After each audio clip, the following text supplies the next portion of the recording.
I've been asking all the best players that I know, asking them what are their best ideas, what archetypes are they going to play on day one of Chaos Constructed. And after lots of conversations and some research, here are my favorite 5 ideas that you can build decks around so you can crush Chaos Constructed on day one and beyond.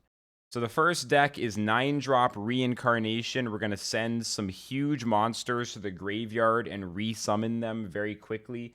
This is one of the first ideas that came up when I started asking people what they're planning on playing. So the key card number 1 is Enlightenment.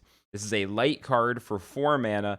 Discard 2 cards, look at your deck, and for each card discarded, pull a card to your hand, then shuffle your deck. This is one of the only cards in the game, maybe the only card in the game, that lets you get specific cards from the deck straight to your hand, searching the deck and getting exactly what you need. This is the kind of effect, I believe it's called a tutor effect, named after an early card that did this, but it's pretty common in Magic the Gathering to be able to search your deck for a card. It's extremely rare in Gods Unchained.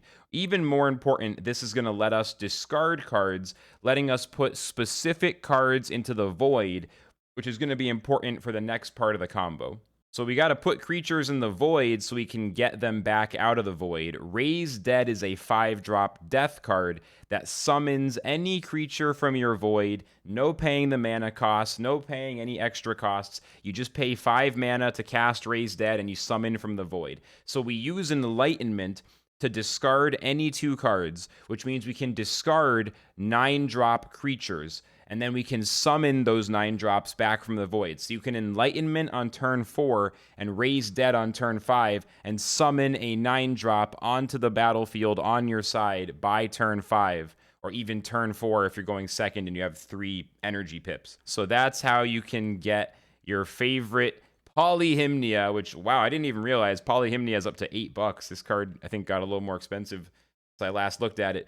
But you can put Polyhymnia into the void using Enlightenment and then resummon it using Raise Dead, and you can have this on the board at 5 mana, even though it's a 9-drop. But this is really exciting to think about. So you use Enlightenment, you discard Poly from your hand, you search your deck, you grab Raise Dead, then you play Raise Dead, and you summon Poly from the void, and you have Polyhymnia on the board on turn 5, ready to go. Frontline, protected, ward, armor 4, and it regains ward at the end of every turn. If your opponent doesn't have some kind of destruction removal with an additional ping for the ward, so like an archer plus a ray of disintegration or something, if they don't have something like that, they can't kill your Poly, and it's only turn 5, so it's really hard for them to have answers. Now, Poly is not the only option. You could also go with a good Therial's Anvil, which summons 4/7 Divine Chains. Frontline creatures damaged by this creature gain order +2. Therial's Anvil is a super sick 9-drop. Another one that I was thinking about is Eris, Queen of Chaos. It's hidden and it can obliterate 20 cards from your opponent's deck. So if you can put Eris on the board on turn 5, you can probably obliterate all of their deck on the next turn, and then they have no cards left, and you win, like, because they have nothing they can play. They lose from fatigue and from you hitting them in the face. Eris might be even better than Poly, or at least comparable, because the fact that it's an 8/7 hidden makes it extremely difficult to remove in one turn. Probably impossible for most people, considering, again, we're trying to get this on the board on turn 5. There are a bunch of other 9-drops. You can pull out old favorites like Echo Fawn, or really anything, Anagrios, Demon Prince, 12 damage God Blitz. There's so many options. But yeah, this 9-drop Reincarnation list seems like it's going to be both very, very fun and very wacky. And so this is probably the very first deck I'm intending to try on day 1 of Chaos Constructed. Deck number 2, Hidden Rush 2.0, the even more evil version. So it's going to be a lot like Hidden Rush 1.0. You're going to use Deception with the Orpheo's Distraction GP that lets you do 1 damage and hide a creature until next turn. You're going to hide your really annoying creatures and hit them in the face while they're not able to target anything. We can just use even more of the broken cards from other classes to make this classic Deception deck even stronger. So we're still using the basics, right? We're going to use Assassin's Aim to buff creatures and keep them hidden. We might also use Dark Knives just because it's one of the strongest buffs you can do for 1 mana plus 3 strength. So we're used to using Pyramid Warden, if I can spell this, which I can. This is a common card that we use in Hidden Rush because you can play Warden, play Assassin's Aim, and then Warden becomes a 5/5 hidden that's ready to attack the next turn. We're going to take it to the next level now by adding a war card, Woodcutter Imp, as a second copy to go along with Wardens. So we still have 2 Wardens because it's still really strong, but we also run Imps. Imps can be combined with Assassin's Aim to become a 6/2 that's able to attack on the same turn and is also hidden. So it doesn't have as much health as Warden, but it's going to have even more attack, and it's God Blitz. So if you've ever had that Warden Assassin's Aim combo on turn 3 or turn 4 with Hidden Rush, imagine doing that on turn 3 with God Blitz, and it's 1 extra damage, 6 damage right to face, you're still hidden. That's the example of the kind of thing we can do. Imp is a big one. Pretty much any aggro and any other class is going to use Imp, and Hidden Rush is definitely going to be the case. We also want to use more burn spells. So an example of a burn spell is Brimstone, dealing 2 damage directly to the opponent's god. We could also consider Dangerous Ritual. Another one, this one does 4 damage, and you're drawing cards from both of those. You've also got Vicious Rend, which probably goes in here. So you can mix in some of those burn spells. We're not going to focus too much on burn because that's actually going to be its own deck, but specifically thinking about the Hidden Rush archetype, honestly, just adding Imp to the deck immediately makes it just even stronger. Since Hidden Rush's biggest weakness is that it doesn't have God Blitz, other than the God Blitz weapon that does 1 damage at a time, Hidden Rush has no real way to do damage straight from hand to the opponent's god. If it did, it would be busted, and that's why adding cards like Imp with God Blitz or a little bit of Burn goes a long way. So Hidden Rush 2.0, honestly not that different from the Hidden Rush that exists today. Just juice it up a little bit, and you're already going to be winning a lot of games very quickly with that fast aggro. Taking the aggro a step further, and shout outs to Legend of Thunder for this idea since he kind of brought it to my attention, you can go for full burn aggro. So burn specifically means using spell damage and direct damage to the opponent's face. You can attack them and hit them in the face. We'll still probably be running Woodcutter Imp in this list, for example. But we're just going to use all of the burn spells and just try to do 30 damage to face and not really worry about anything else the opponent does. This is probably the most toxic archetype imaginable if it actually works, because you just like damage them to face until they're dead. So again, we're going to use Vicious Rend, and we're just going to go through the list of all the cheap burn spells, all the cheap cards that do direct damage. You might even synergize this with the Anubians package. You could potentially run Priestess and Raving and some of the other stuff that goes with that for the Anubians, because Anubians do burn damage. It's a great example of a burn deck. But like Anubians or not, like I'm not sure if you want to combine this with Anubians or not. You could probably try it with and without Anubians, but just look at all the options. Form of Power, do direct damage to the god while also clearing the board. We've also got Ancient Texts, a little bit expensive compared to some of the other cards, but great burn damage, deal 2 damage directly to the face with the side effect of being able to protect something if you'd rather do that. We've got Heads or Tails already in the Deception class, used occasionally with Hidden Rush.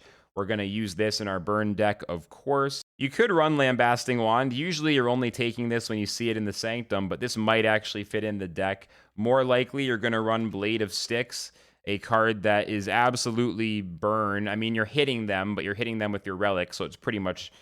it's almost like spell damage. You would also include this in the Hidden Rush 2.0 deck. I neglected to mention it. This would also definitely go in the more traditional Hidden Rush style deck if you're going to build it that way. You probably don't want to run Worm Breath. This is probably too slow. Maybe if you need the extra damage, you run Worm Breath. Is 4 mana for 5 damage fast enough for this kind of build? Maybe, maybe not.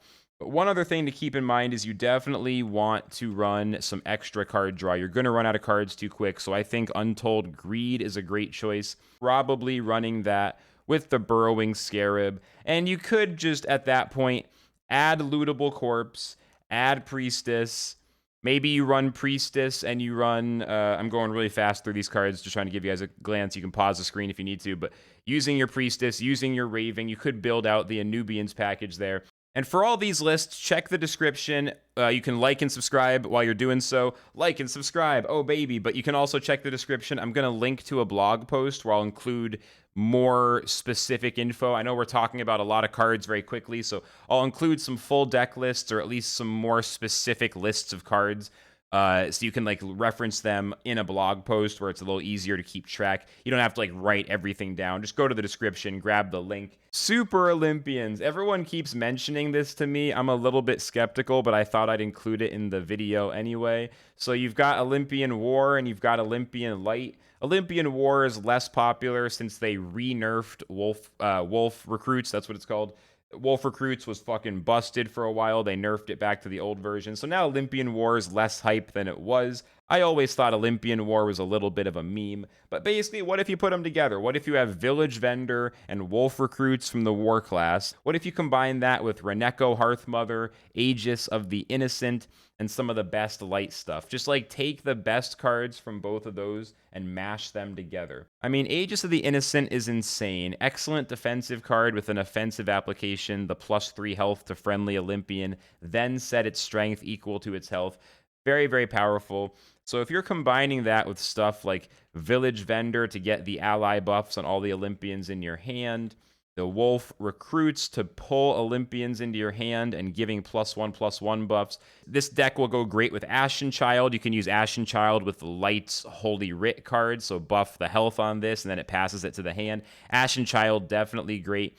Maybe we consider running Argus. It hasn't been as popular after the first few weeks, but this is always a fun one. If you just mash together all the cards in Olympian for both War and Light, I mean, it's kind of compelling. Rayos, definitely a huge one, because it's just so strong. Like, this will be strong in almost any deck in the game, at least aggro or mid-range. I mean, Rayos is just a good card, period. So, you can kind of see what I mean. I don't have, like, a full, like, cohesive 60-card list, but it's just a thing that's getting mentioned. What if you put the best stuff from Light and War and made some kind of super Olympians deck? There could be something there, or maybe it's just going to be a lot of stuff that's all mid-tier. I don't know. Is there going to be, like, a killer win condition, or is it just going to be a lot of mid-tier interactions? Not sure, but it's probably worth playing around with. Super Olympians, curious to see if someone makes this happen. And lastly, this is a fun idea from Villy Bestie. Villy just tossed this out in the Twitch chat. It's not like a super final idea, but I thought it was kind of funny, so I wanted to mention it. Cutthroat Insight. You can look at your opponent's hand and put one of their cards in the bottom of their deck, then you draw a card. Entrapment Apparatus is a front line that can't attack. When your opponent plays their first creature after Apparatus, it gets obliterated and it returns to the field after Apparatus is gone. And then Odessa, after a card is played, its owner expands 2 mana, expends, so uses up 2 extra mana. So you can remove key cards from the opponent's hand, remove their creatures from the board immediately with the obliteration effect. And there's other cards. Entrapment's not the only one. There's some other cards that have similar effects. And then Odessa makes it so every card essentially costs 2 more mana. Combine this with maybe a few other sort of like denial cards, things like Toast to Peace. You probably know what this is because you've probably lost to it before, but just in case you don't, pull each creature from the board to their owner's hands. So you can use Toast to Peace. Maybe mix in some Order. I don't know. I'm just throwing out my own ideas now. Maybe a little Lips Are Sealed. Maybe a little Yukos and Eclipse. Maybe a little bit of Censure. There's just so much stuff you can do. And then, or maybe you use the light GP that reduces attack power, or you use cards like Pacifism, give -4 strength. There's just so much that's evil that some kind of super tech deck, like True Denial, like, you know, just mono blue control Magic the Gathering vibes where everyone hates you.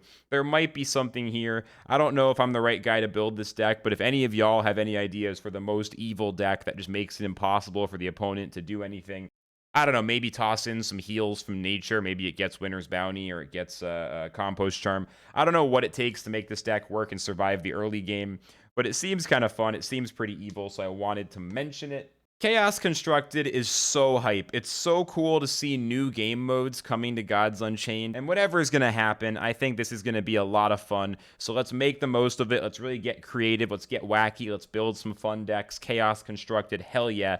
Thanks for watching. I'll see you in the next video. Flux out.